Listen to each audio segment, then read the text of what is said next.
Hello students, so today you are going to learn lesson number 12, friction. It is from class 8th. Now see here, this is the point first, force of friction, and here you can see many diagrams are given there, pictures are given there, and already you learnt about the force of friction in the previous lesson, where you have learned the different types of forces, contact forces and non-contact forces. Now here the force of the friction is the one type of contact force. Here in the picture you can see this is the ball, and this ball is in contact with the surface of the ground. Now the force of friction is the force which opposes the motion of an object over the surface.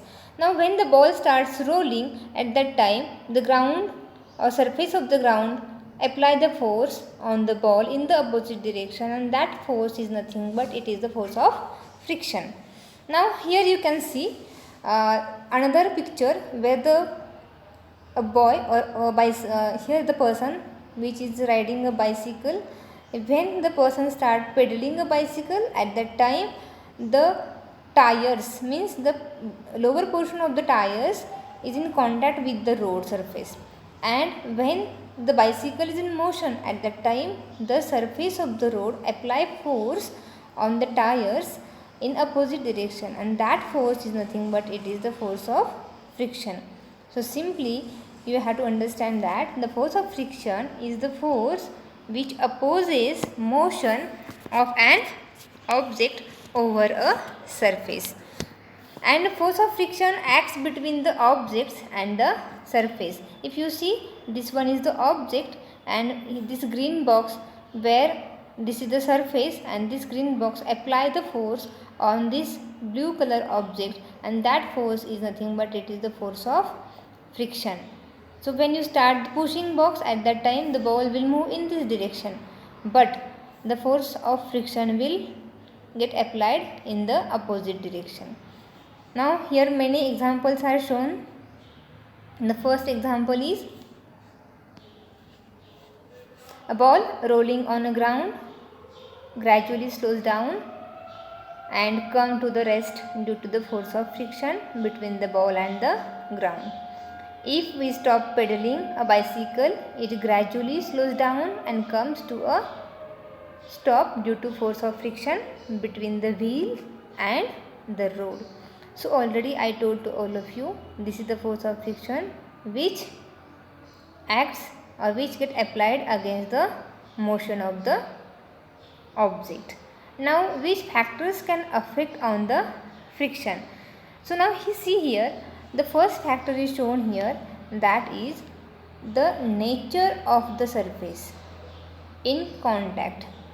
If the nature of the surface is smooth and if it is hard, so both the conditions are given there. How hard the surface pressed together and nature of the surface in contact, the smoothness of the surface. Now friction depends upon two factors. It is shown here. So here in the first picture you can see this surface is smooth and this surface is hard, or this surface is rough. So when the surface is smooth and when the surface is rough or hard, at that time how the friction act on this object. Now see here, you can see this object. You can take an example of ball also, but here another object is given. When this object roll down from this slope, this is the slope, and from this slope when the object starts rolling down, it will come on this smooth surface, and because of smooth surface the friction is less, so the object will be in motion and it will travel more distance. But when you consider another situation, here the same object is there and the same slope is there. When this object starts rolling from the slope, it comes on this rough surface, but in the rough surface or on this rough surface it feels more friction and the object cannot travel more distance. So here you can see the distance travelled by object is more on the smooth surface and the distance travelled by object on the rough surface is less. So in short, when the surface is smooth, the friction is less. And when the surface is rough or hard, the friction is more.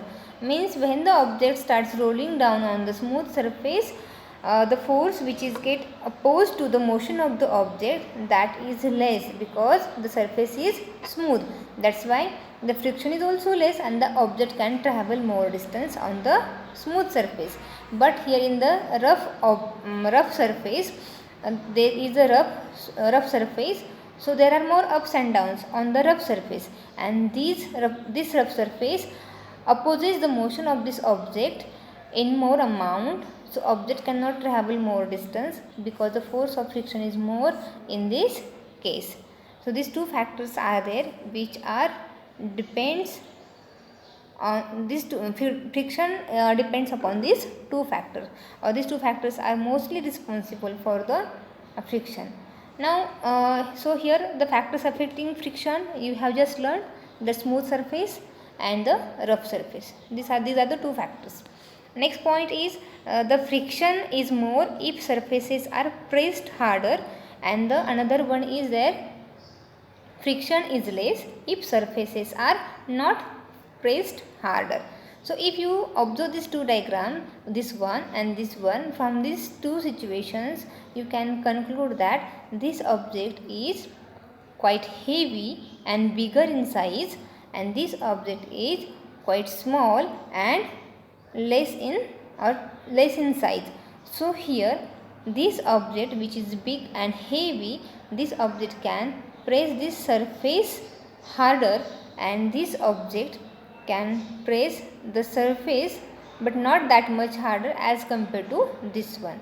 So friction is less in this case because the surface here, this is the surface of the board, or the surface is not pressed harder, but here the surface is pressed harder, so here the friction is more.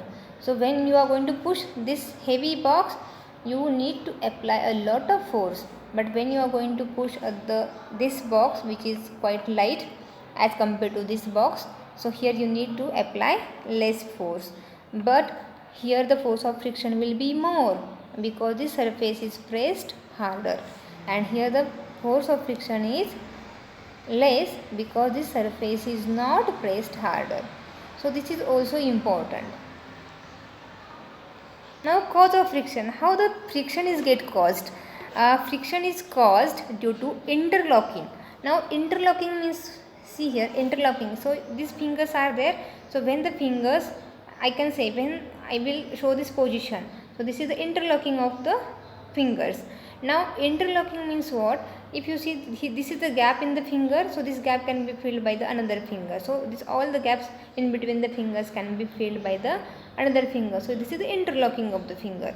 Now this interlocking of irregularities, here you can see friction is caused. Now how the friction is get caused? There may be the question in your mind. So the friction is get caused due to interlocking of irregularities between the two surfaces in contact. Now see here, on the surface there are some ups and downs, so we can say to them irregularities. So this irregularities, here you can see in this picture, this surface is not here the surface is not regular, so irregularities are seen here, and when these irregularities are get interlocked by this position, then it is called as, this can cause the friction. So now see here, this is one surface and downside is another surface. So this is the first surface and this is the another surface. If you see zigzag lines are shown, so this is here this part is not regular in the shape, so there are some ups and downs, so this part will get interlocked, and when this part will get interlocked, then it can cause the friction. So the friction is get caused due to the interlocking of irregularities between the two surfaces which are in contact. So this is most important, that surfaces should be in contact because it is the one type of contact force. Now smooth surface have minute irregularities between the two surfaces, and rough surfaces have larger irregularities between the two surfaces. So force of friction is more in the surfaces which are rough in the nature. So as I told, when the surface is smooth, then there are no ups and downs as compared to the rough surface. So when the surface is smooth, so no ups and downs, so no irregularities, so there will be no force of friction, or there will be the force of friction which is very less. And as we know that the interlocking between the irregularities and between the two surfaces which are in contact, that cause the friction. So in this case, when the surface is rough, there is the more friction, and when the surface is smooth, there is the less friction. Now the types of the friction. Now see here, there are three main types of the friction. Here I will underline, three main types of the frictions are there. So which are those? So number 1, static friction.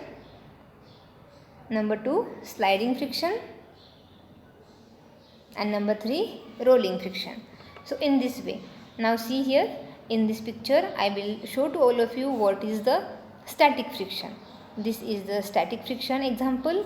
The boy here, this picture shows the example of sliding friction, and this can which is rolling down from the slope, it shows that the force, it is the rolling friction. So in this way, here you can easily understand static friction is the friction exerted by an object at rest.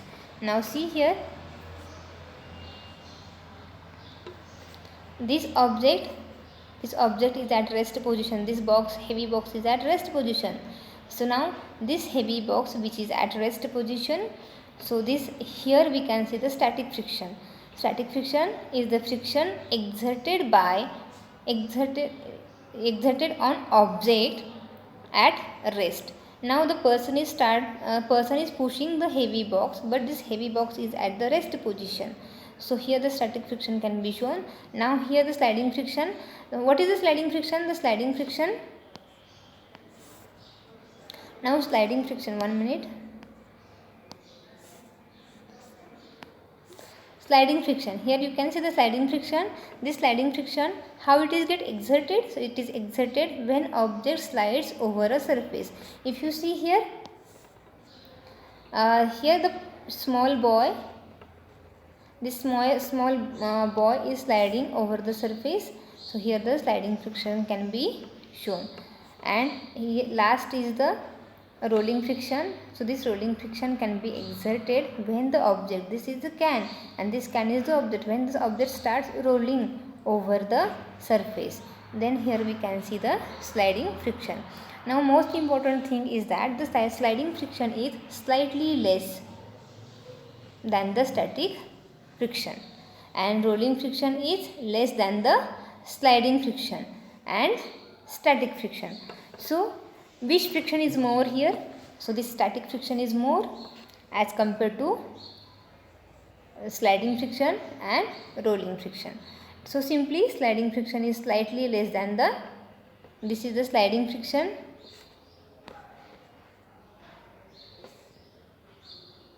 this is the sliding friction, and this sliding friction is less than the static friction, and rolling friction is less than the sliding friction. So when we compare this all three, so this static friction is more, sliding friction is quite less, and rolling friction is more or less than the static friction and sliding friction. So I hope till here the types of the friction you have understood. Thank you.